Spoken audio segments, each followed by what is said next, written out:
president and founder of Great Transition Strategies. Today's topic, stories. This is the third in an installment of 4. Today we're going to talk about value stories.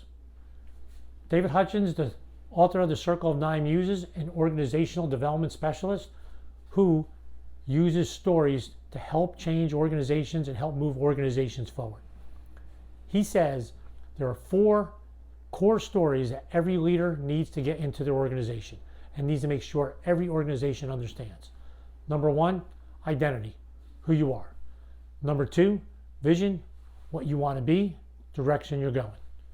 Number 3, values. How are you going to get there? That's what we're going to talk about today. Last, change and transition.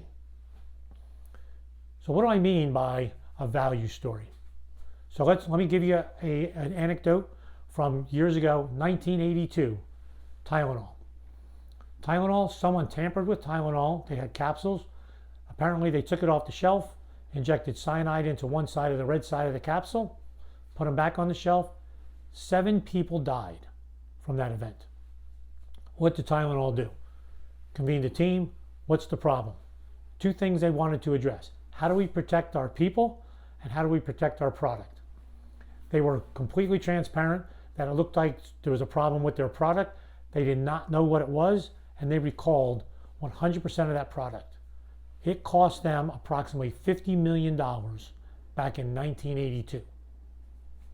And as they went through the investigation, they talked about, here's the things we're going to do, here's what the problem was, here's how we're going to handle it. Hence, when you can't get an aspirin bottle or a Tylenol bottle open, what do you think? It's because of the rules and all the other things that came out of this investigation. They valued the customer, and they valued their reputation with the customer safety. That became very clear. So you could probably think of a couple other products that are out there. You could probably think of some big ones that you're familiar with, maybe Nike, maybe Apple, some others where they have some value stories. But think more importantly about your organization. Do you have value statements about your organization? You probably have statements that go along. Do you have values stories that go with each one of them? Great opportunity if you do not. How can you get those stories out there? Can you make a story fit something that happened in your organization that shows this is how we honor, this is how we show that value in our day-to-day actions with our people? It might be customer service. So here's a couple ways to do that. 1, generate those stories. Find those stories in your organization. Have them come out of the organization. So in some of my research on this, there's an organization that actually starts every meeting with a story about their values. So they've created a culture.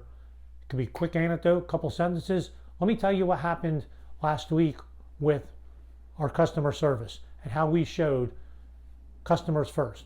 Let me show you how people first. We took care of our people during COVID, where we let them stay home and take care of their kids during homeschooling.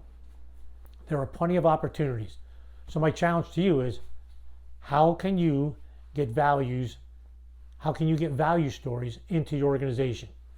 1, what are your values? 2, can you get a story, not just a statement that goes with those, so they get permeated throughout the organization? And how do you pull those stories from the individuals who have done it and are doing it day in and day out? Values are what's most important to the organization.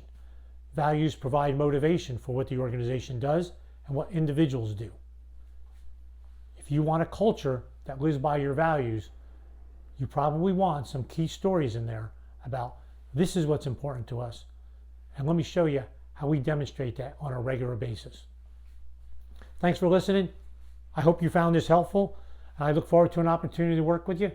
When you have an opportunity, contact me and see if you can experience the power of coaching with a complimentary coaching session with me. Thanks. Look forward to talking to you again soon.